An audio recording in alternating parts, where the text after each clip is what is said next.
welcome to World Farmers Markets Coalition September Studio. We took a couple of months off only because we had our General Assembly in July where most of us met in person, which was so great. And I'm so happy to see a lot of you here. And August was, our summer month off. And I am here live from Milan, Italy. Got here overnight from New York. So if I start speaking funny things, that's probably because I'm a little jet lagged. So I ask for your understanding. We have a very exciting program today. And I'm going to just start sharing screen. Let's get going. Not the screen. Okay. And slideshow. Can somebody say out loud, can you see my screen? I know it's loading. Yeah. Thank you, Richard. Okay. Yeah. Today's topic. Welcome again, everybody. Thank you for being here. Today, our topic is preserving direct selling at farmers markets. I know for some countries and some cities, this is like, what's the issue? But for a lot of countries, this is a very, very hard thing that farmers markets managers have to manage. So here today, we have really excellent people joining us with us today. So I'm going to do the opening, which I'm doing right now. Tiago Nasser from Rio de Janeiro, Brazil, also our board member. His bio is coming in a minute. He's going to do the main presentation for both sessions now and 6 p.m.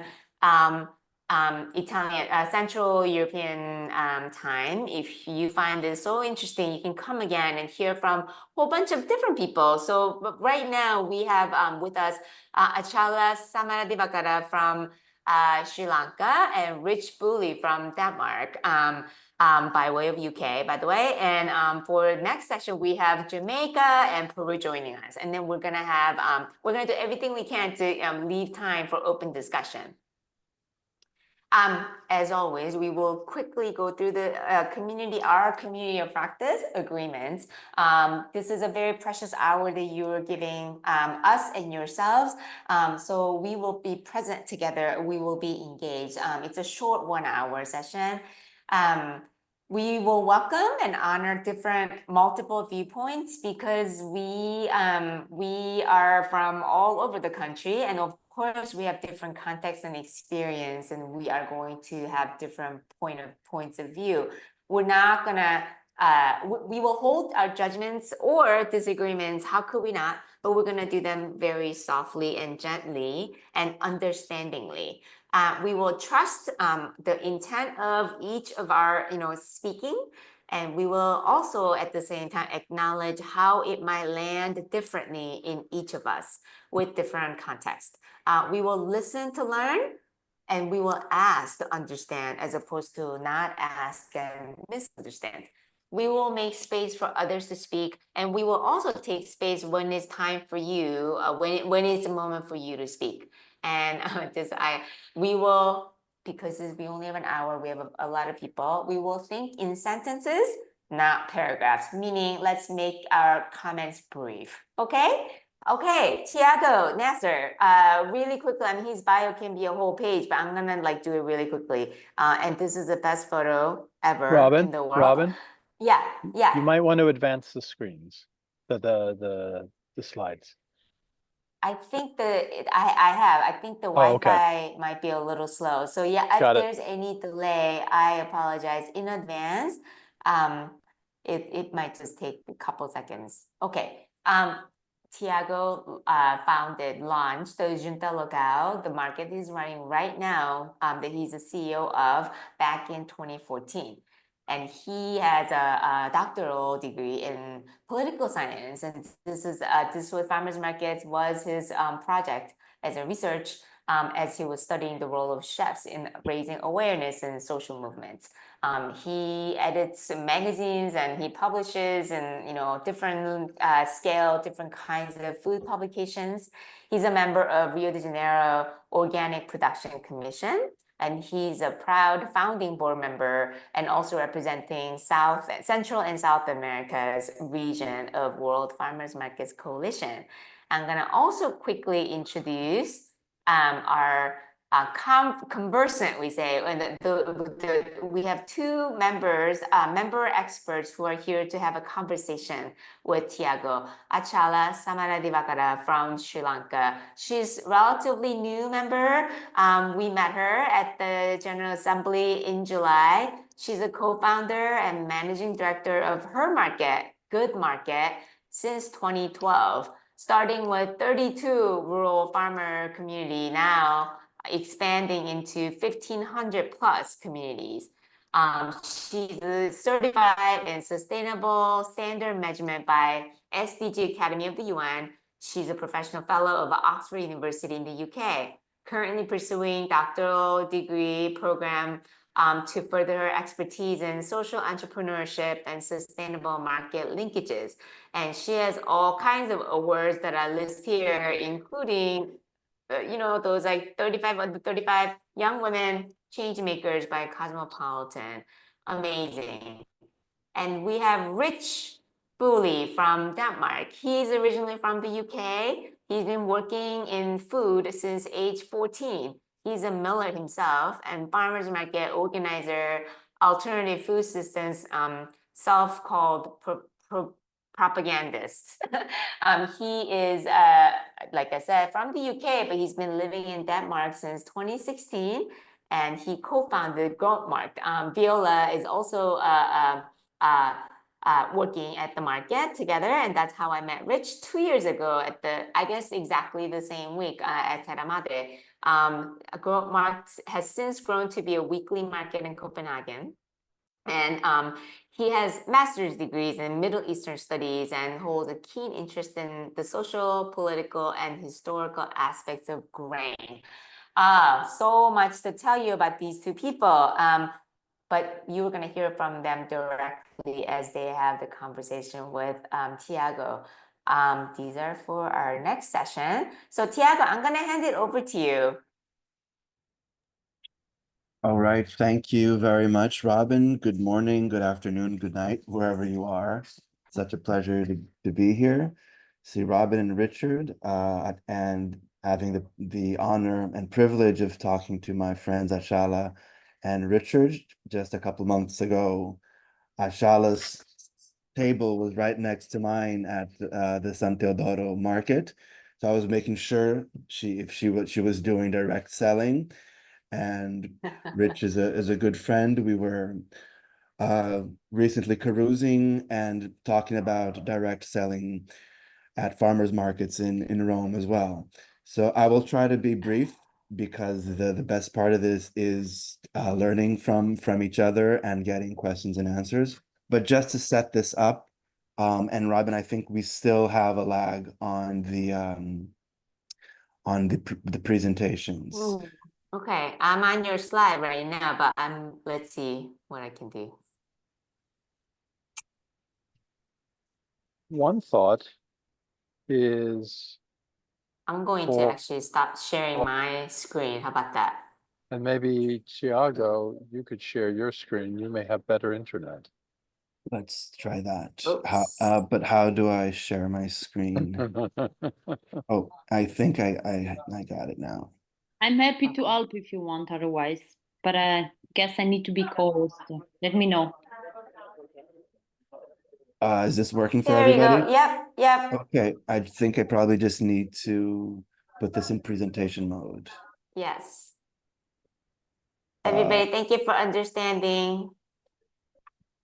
It's farmers market improvisation Yes. at its finest. Here we go. Can everybody see the slide? Yep. Okay, so let me get my clock going again. So I guess the starting point is that the definition of every farmer's market has direct sales at its core. So if you look at the fancy reports that are put out by different organizations, they will talk about direct sales and the value of that in fostering connections with local farmers.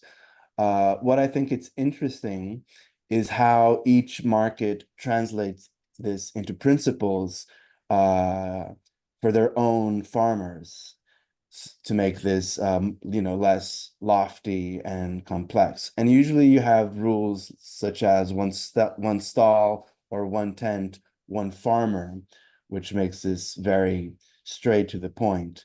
Or some markets will use the rule, you have to make it, bake it, or grow it pretty much, right? Because farmers markets are also about products that are grown by farmers, but also value added products that by these farmers or by partners. So in theory, everything is pretty much straightforward, but I think it's a lot more interesting to discuss what happens in practice, because as many of us here know very well, there are manifold challenges in applying these rules as market organizers. So I just listed a few of them here, but one that is very prominent here in Brazil are the economic and geographic barriers, because as a continental country, sometimes it's very hard for farmers to make themselves present at markets. In some countries, the distance from a farm to a market or urban center is about a few miles. But in Brazil, many times this is about 50 miles, 100 miles, and involves not lots of roads, lots of traffic. So this poses a huge challenge. And sometimes there's an economic challenge because farmers don't have the resources to pay for fuel, car maintenance, and so forth. So this is, as I will get into, one of the reasons sometimes farmers can't make it to the market. There are cultural factors in the way farmers organize themselves and actually view the importance of being at markets. So sometimes farmers, they work in cooperatives or different groups, or they would rather have representatives to be at the markets for them. So, what's the profile of these representatives? How far can we stretch this definition in order to make sure a farmer's market is still a farmer's market? And also, and this is all very common in the markets, and I hear this a lot from fellow colleagues, there's the factor of marketing and convenience. So just to cite one example, sometimes a market, in order to attract a crowd, they need to have a larger variety of products, and maybe these products are not all from direct sales, but are still from farmers. So this is another reason why our rule of thumb might get might become subject to compromise or different definitions, which is very fair because each organization must have their finger on the pulse of the culture of the land they're working in. So basically, the conclusion here is that market organizers aren't simple enforcers of a very strict rule. We are not the police, basically. We're constantly negotiating and navigating through very sometimes turbulent waters, trying to redefine what direct sales means and how this is enforced. So basically, each market, in the face of this, each market usually tries in their set of rules, in however they codify this, they have some clear definition of what direct means. So they can follow one of those rule of thumbs. They will perhaps say that a farmer can be a farmers association, or that a farmer can hire someone as long as the product is from their farm. Sometimes there's a very strict definition that the product, 100% of the products being sold must be from the same farm. Or sometimes there's some compromise saying that as long as the farmer is present, he or she can also sell products from neighboring farms, or value-added products with their own products. Sometimes the exceptions to this rule will be quite clear, and I'm very curious to hear from my colleagues what they are. Also, since there is an enforcement aspect to all this, are there penalties? What happens when a farmer, quote unquote, gets caught? So this pertains more to how if each market is a country, what is what's etched into their constitution. And then in practice, in day-to-day market life, how is this, how do market managers keep track of this? Do they have managers? Are they personally going to each stall or tent and keeping track? Are they constantly sending forms, or doing samples, or what do they do to keep this, to enforce? Because as everyone knows, if there's no market management, in a couple months you go back to your markets and people will be selling processed goods, cell phones, teddy bears. Everything can happen because people sometimes they simply need to sell, especially if they're under conditions, financial pressure and so on. So building upon enforcement, there's the matter of culture. How do you build a culture and an ethos of transparency and trust?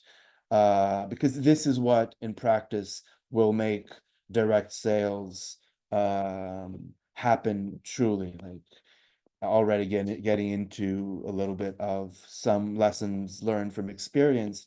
If no matter how well you define your rules, no matter the system you set up to monitor and keep track, if there's no transparency and trust, the cost, the financial cost, the emotional cost of upholding the direct sales can be very high. There can be a lot of infighting, some discussions, gossip around tents, that farmer is not doing direct sales, or that person is not following the rule.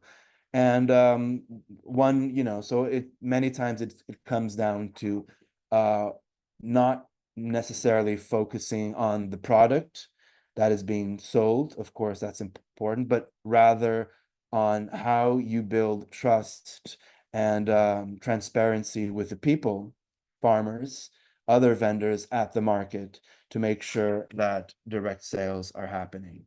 So in view of this, I just would like to bring a few anecdotes from Junta Local and maybe use this as a segue to our colleagues, because I'm really anxious to hear from them.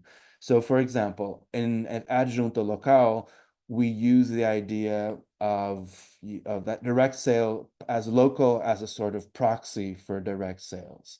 So local, that means that the producer or farmer is fully responsible for the products that are at her stall. So either she made it, planted it, or if she's bringing something else, she must be there to explain what it is. She must know how it was produced, and she must be willing to inform the organization about everything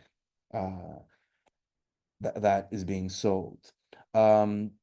Another procedure of ours is basically that during our application process, we ask farmers which products will be sold, and if, up in front, if there's anything that is not grown or produced, and then we will decide if that is something that is acceptable. So usually if the product is within that line of work, so if it's a dairy producer, yogurt and cheese perhaps that are made by another partner are pretty fair and acceptable, and this is very important, so that at the end of the day sales were enough so that the farmer will be able to cover her costs. And then what we also try to practice in terms of building trust is that being very, instead of acting as a police, acting more as a supporter.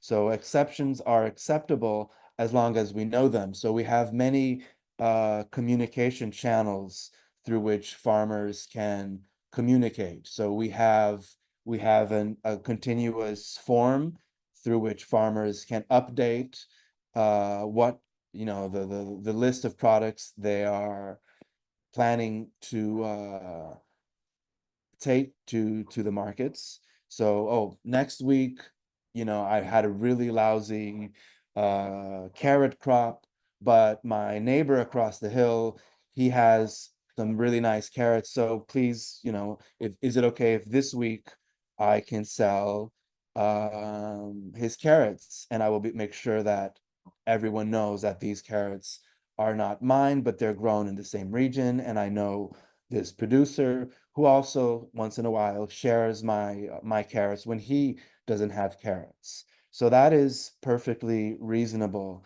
at least in our scenario in the state of Rio de Janeiro.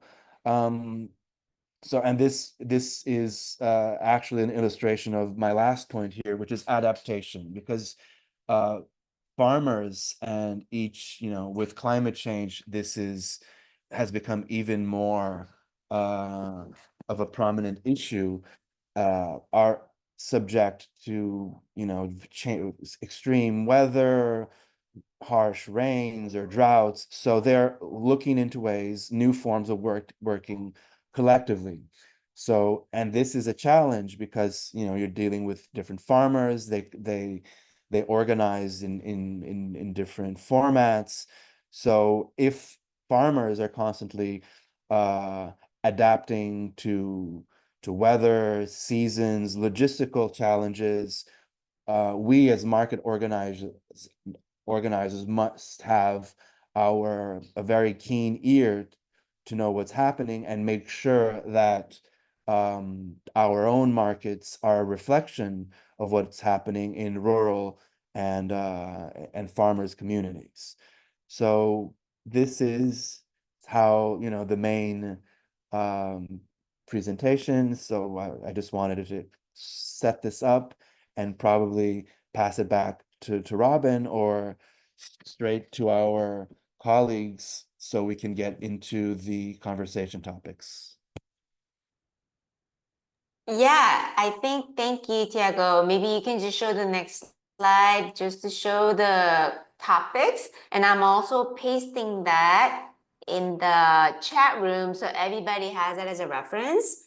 And I think if you can just stop sharing your screen, I'm just going to bring the three of you to Spotlight and then have you get going.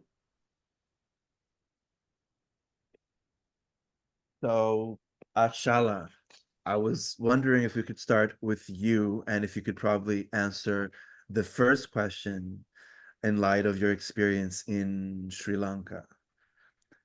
And the first Thank you, question. Tiago, and thank you for having me here. As Robin introduced myself, so I'm representing Good Market. That's one of Sri Lanka's largest farmers market community in Sri Lanka. So that's the first farmers market officially. We had so many village fairs, but this is the first time in Sri Lanka I ever had the farmers market. So reason for us to even start, farmers market in Sri Lanka, because our farmers are, most of Sri Lankan farmers are based in rural, because Sri Lanka is 70% is rural. So then farmers are growing, but sometimes they are growing even without any agrochemicals. They're doing in organical way, but there is no proper market for them. And then the other side, there are so many consumers, especially based in urban areas. They keep looking healthy, direct farm-based products, but there is no way for them to buy. So then a reason for us to start Good Market is to get these two groups into a one platform as a marketplace. And in the same time, we realize there are so many middlemen's involvement in between the farmer and the consumer. So then because of that, products are very expensive. It's very hard for consumers to sometimes buy, especially labeling as organic sometimes. So then because of that, we develop Good Market as more affordable, accessible, and also directly buying from farmers. That's a kind of like place in Colombo. So then when we are starting this, we realize for sure there will be so many complications will happen in future without any proper guidelines or proper standards. Because of that, from the day one, we started Good Market as a curated marketplace.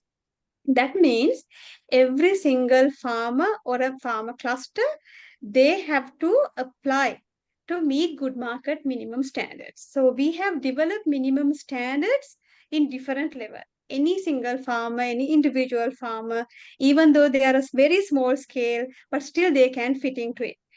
When they are filling the application, our minimum standard for them is organically grown.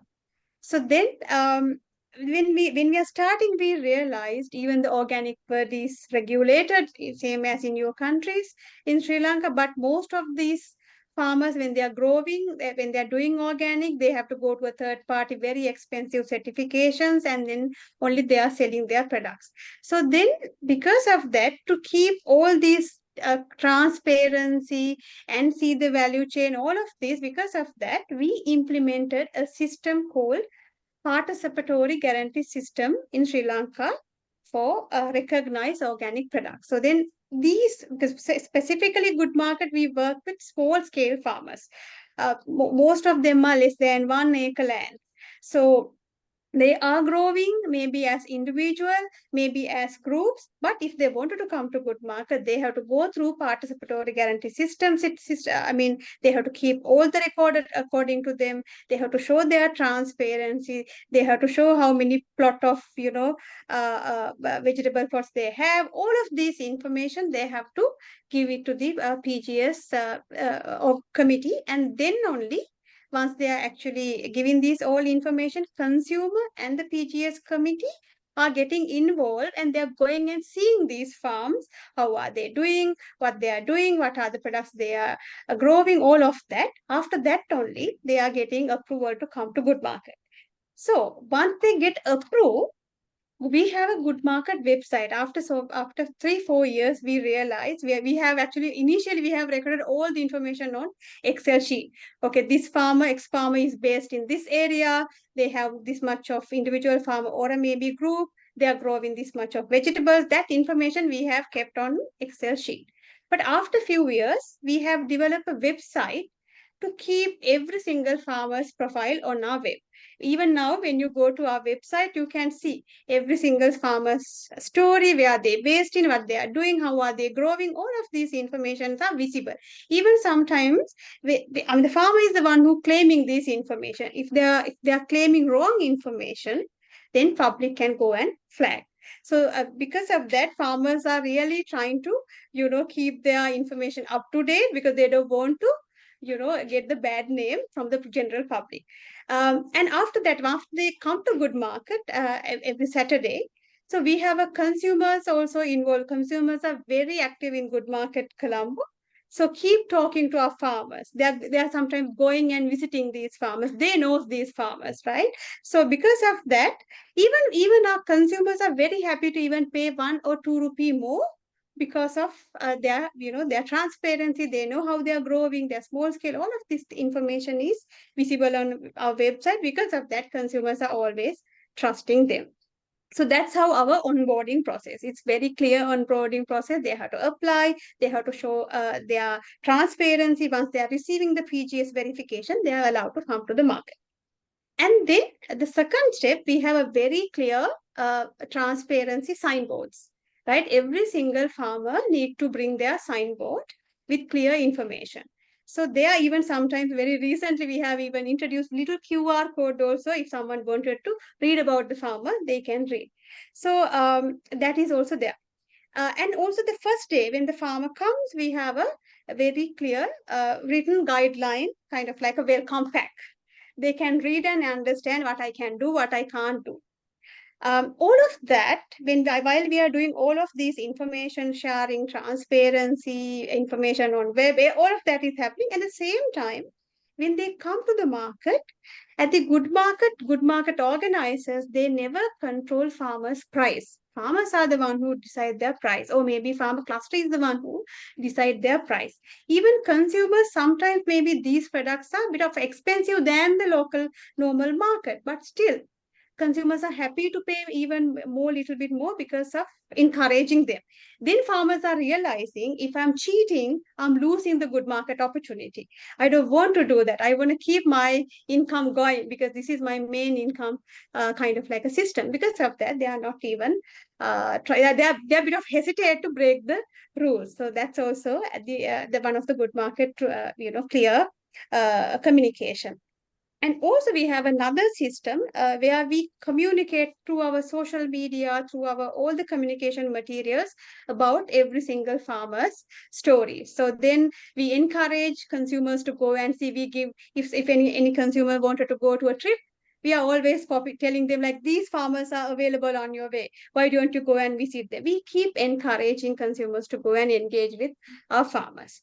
And another last point is, like, our PGS community, like PGS Secretariat, they are the one who are doing the verification. They update every 3 months about these farm records. How are they doing? What are the new patches? How are they doing their documentation? All of that, every 3 months, they are updating. So, because that is one of the PGS verification requirements, that is actually benefiting good market, overall market, because information is always gathered and clearly displayed. So that's how we operate, and that's how we ensure the trust. And also we are opening this information to general public to see where their food come from. That's amazing, Ashala. Like, you have a very well set up system. And what I found very interesting is that it also has a function of raising awareness among the farmers that actually doing direct sales is beneficial for them. Like, if they have a signpost, if people go to the market and trust the market, they're willing to pay a little bit more for them. And that ties into the way you also use social media and tell their stories. I think that's a very nice way of making it, of making it an incentive and not a barrier for farmers. And this brings me to Rich, who I'm very curious to hear from about what does the grunt market do, especially in Denmark. Hi, yeah, sorry. Hi everyone. My name is Rich. As Robin introduced, I'm one of the co-founders of Grøntmarked.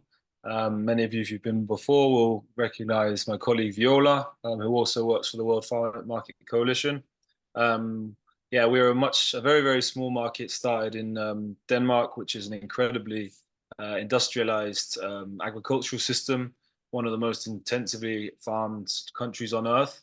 And we started a small farmers market community in Copenhagen purely through the lack of any kind of alternative food networks available. A lot of us were from other countries, and we're used to being able to buy fresh vegetables, locally produced meat, and meeting people who enjoyed food in the same way that we did, enjoyed cooking together enjoyed spending time at farmers markets, meeting producers, and visiting them.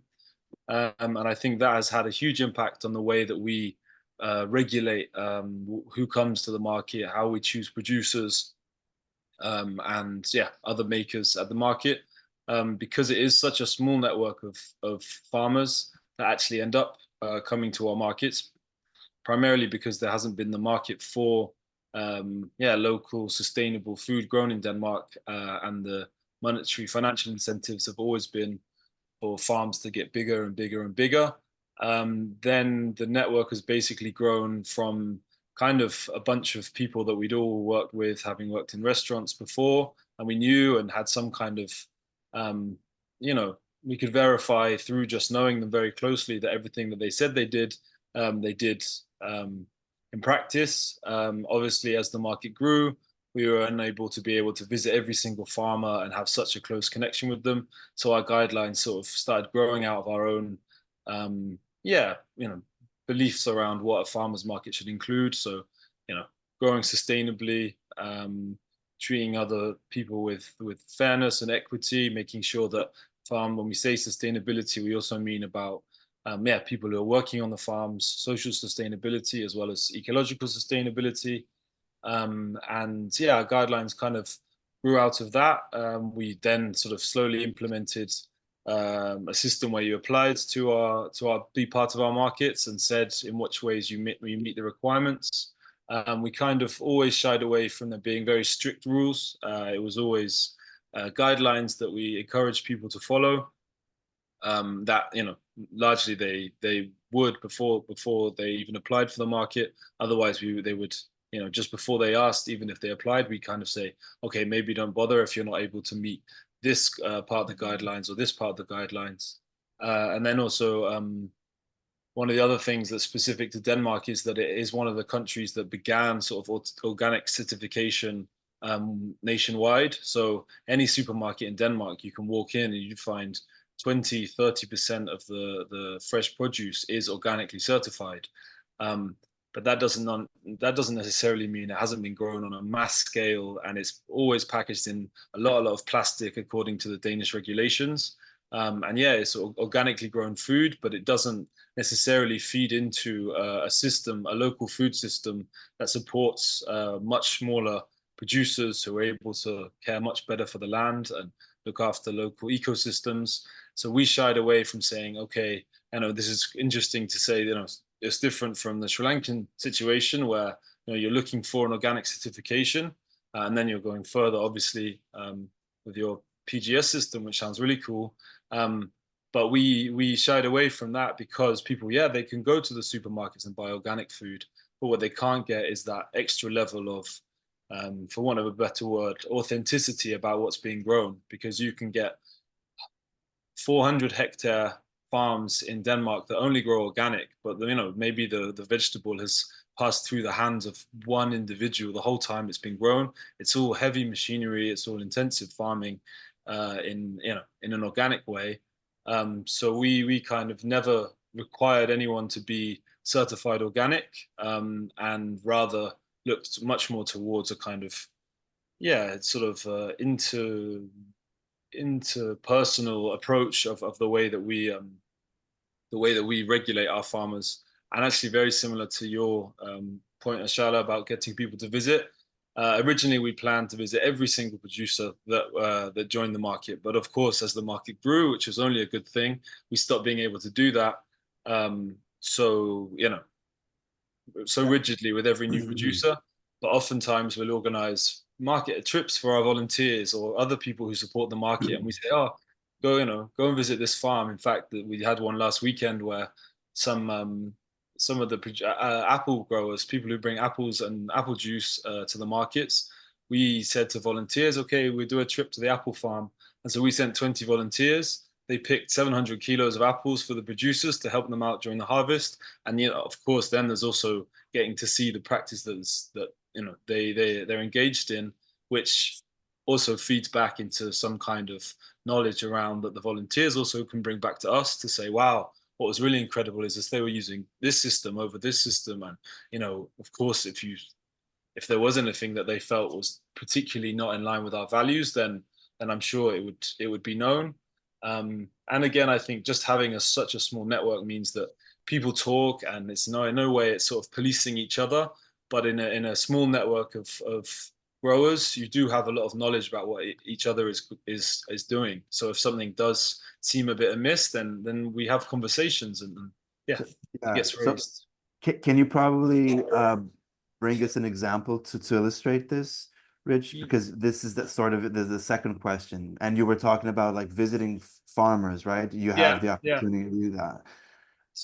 I mean, I have one example in terms of that sort of like the network being able to help us understand better what everybody's doing. So we had a cheese producer. So cheese, we all would love for there to be loads and loads of local cheese production in Denmark, because milk is one of the biggest dairy products, so the biggest export after pharmaceuticals in Denmark. But there is zero local cheese, like absolutely none. So we have a goat's cheese producer at the market. And there was another cheese producer, and they were making sheep cheese and cow's milk cheese. And then another producer, they knew that, of course, they were using conventional cow's milk in their cow's cheese. And then sheep's cheese, they had some local organic sheep's cheese. So we went to them and said, hey, look, maybe you could come to the market just with your sheep's cheese, because we don't really want the market to be supporting the big conventional dairy production system in Denmark, because it's one of the reasons there are no local cheese producers. They pump in a lot of resources to make sure that hygiene requirements are really high, and there's no new licenses issued for unpasteurized cheeses. So we just said, okay, either you come and you be a local organic sheep's cheese producer, and you leave the cow's cheese at home, or basically there are guidelines, and we need to sort of set a standard limit. So they ended up saying, okay, well, it doesn't make sense for us until we can move to organic milk in our cheese. So then, obviously we would love in a couple of years, if they're able to source some organic milk, then they can come back as a cheese producer, producing cows and sheep's cheese. But that was just a really sort of, there was no malice, there was no sort of, it wasn't anybody like telling on anybody else. It was just this is happening over here. We thought you should know. Okay, we'll have a chat with them, and things resolved themselves pretty well. Unless there's some discussions I didn't hear about, but all in all, it was quite, We had one visit once to a tomato producer, and when we got to the farm, he only had like 2 small tomato plants. And then talking to him, we realized that he did that so he could have sort of a farmer's license, and say he's a farmer, but he actually resold from neighboring farmers. But instead of like getting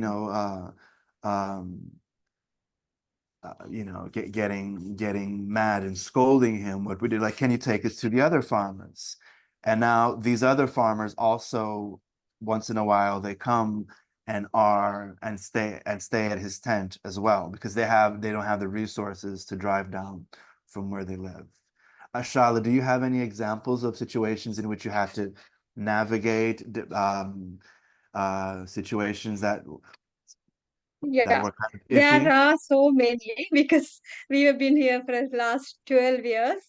Give us the most provocative example. One. Exactly. I'll give you one of the very recent one. So we had actually a farmer cluster.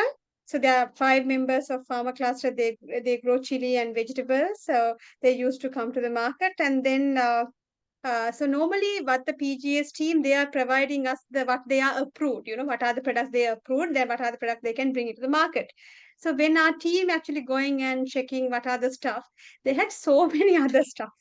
And then what we have done was we immediately inform it to the PGS team, because after that, we cannot immediately say no, or we can't say, we can't do any rules, because the PGS system, after that, immediately they are taking over that entire inquiry. So after we inform them, so then they actually immediately, because normally once they are asking, they have to give the initial, information. They're asking, I mean, the PGS system is asking, do you updated any products, or do you sourced anything from any outside, or maybe how this come from? They have to give all the information. So this entire cluster is failed to give the information. So then after that, farmer need to pay for a vehicle and everything to a technical team to go and see the farm. And then when we are going, then we realize, my God, there is no such a products. Only approved products are very limited. They have sourced from outside. So then, so at the good market, the PGA system is you can't. Then you are not allowed to come to the market. So 1 year's period of time, you have to take a break. You have to reorganize, and then we are directing them for the training and development. Then they have to work with the training and development and reorganize, and again apply to the curated system and come to the market. So then they're losing for 1 year. Hey, I think Tiago, this is like the third question. Maybe I feel like these friends sort of have been talking about stimulating transparency the entire conversation we're having. How about we open it up to the audience? You pick, Tiago, whichever question you want to ask, and let's see who wants to speak. Yeah, I think we can open this up because the topic of transparency sort of they talked about it all along the way. Are there any questions from in the chat box, or if there anyone who wants to make a specific question? I think there's one question not related to transparency, but maybe a little bit. The PGS, does it involve the government? And I think some countries yes, some countries no, which I think is very interesting. I wonder out loud, involving the government, does that increase transparency, stimulate transparency or not? I think it depends on the government. Or is it all Exactly, Robin. governments? Yeah, I mean, the real principle of PGS is a community-based, a transparency, a verification system. So there is no governing system for PGS. It's depend on the farmer, depend on the community, how they are operating it, right? So, I mean, the International Federation of Organic Movement, they have actually given a kind of like a guideline for you to follow, but these are not 100%. You have to adapt them. You can get them, you can simplify it for your local version, and you can slowly adapt to learn, to empower your farmer community and get organic product out and to the market with the consumer involvement, because these kind of like systems are very good for small scale country like Sri Lanka, because consumer and then the farmer is very close by. They are not that much of far. Because of that, it is moving very well. But some countries, government is involving for a monitoring kind of like a system. They are trying to monetize it. But some farmers always, and then the consumers sometimes always like arguing and saying like, no, PGS is something according to the farmer. It's more trust-based. Why are you trying to monetize? Why are you trying to, Right. that dialogue always there in different countries. Right. But it's depending on government and they depend on the local regulations. But in Sri Let's Lanka, hear it's about completely community. Yeah, and it's kind of a neighboring country. Let's hear from Ha. You said your system in Vietnam involves government. Are you able to speak? Are you in a place you can speak? Yes, Hi. Robin.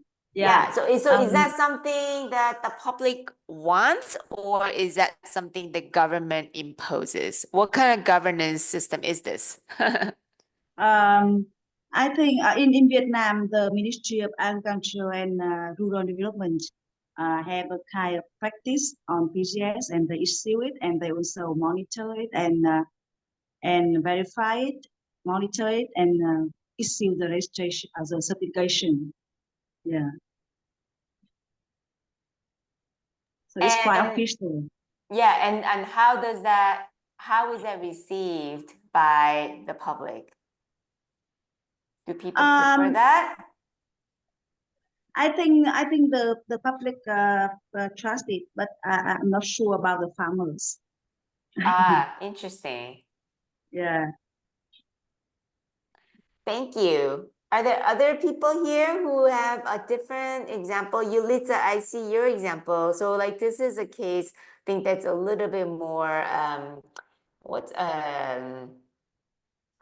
the right word? And not just rules, but like it's not punishment, but there's a consequence, right? So the market impose that. I think that we've heard from Compagnia Amica in Italy. They have a very strict rule, and they would actually follow up with the farmers who do not follow.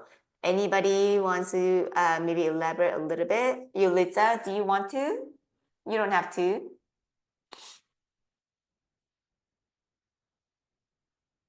Or anybody? Yes. Hi, everybody. Hello. Hi. Yeah, we just hi.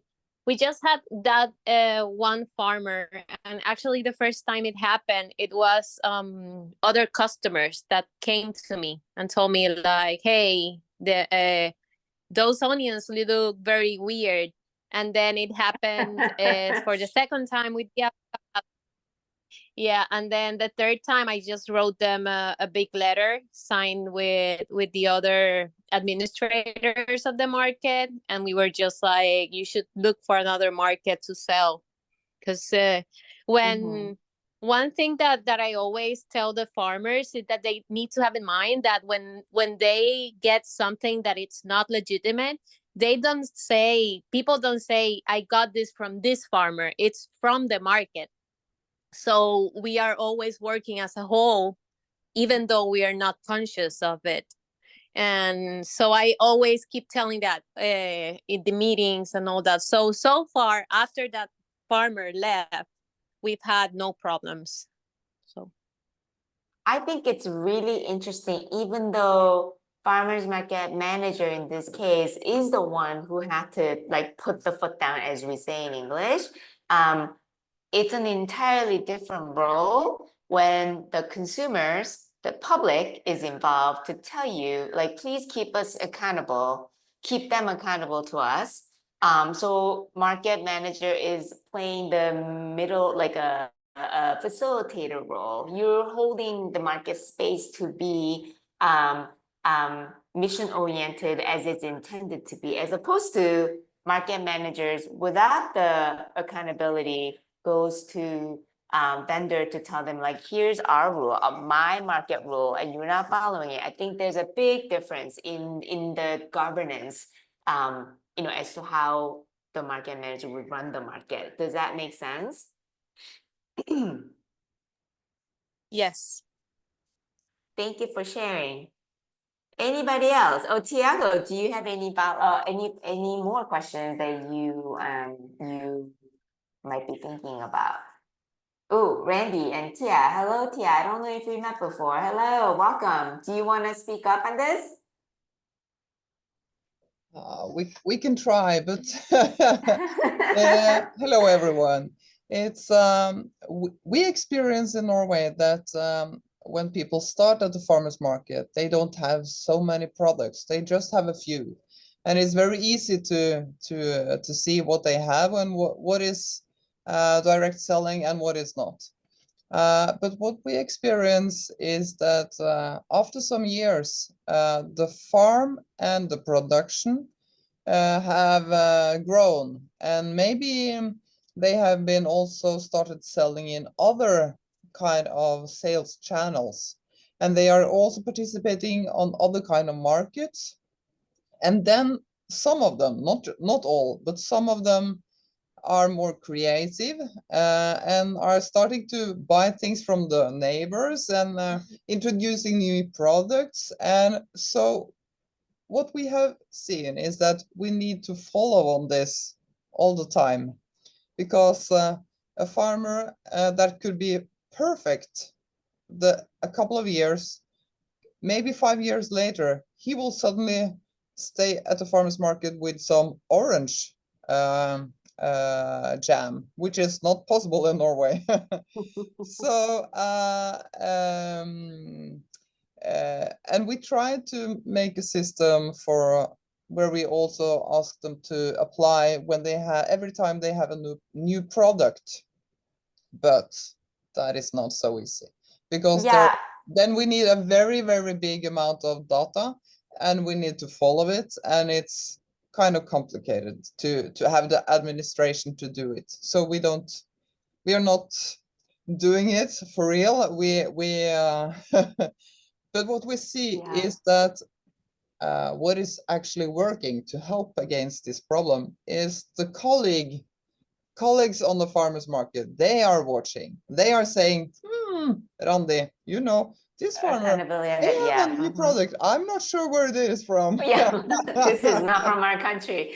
You know, this is really interesting. I think even within the same country of the USA, you know, California, New York, very different from southern states. So I think it's very easy for places like California, or I would say, you know, Italy, the heaven of, you know, green produce, to take it for granted. Like this kind of problem, I think it's not about low income, high income country. It's about the, you know, how much local production is successful, and it's really, really a hard issue. And Carmelo, do you have a comment to add, please?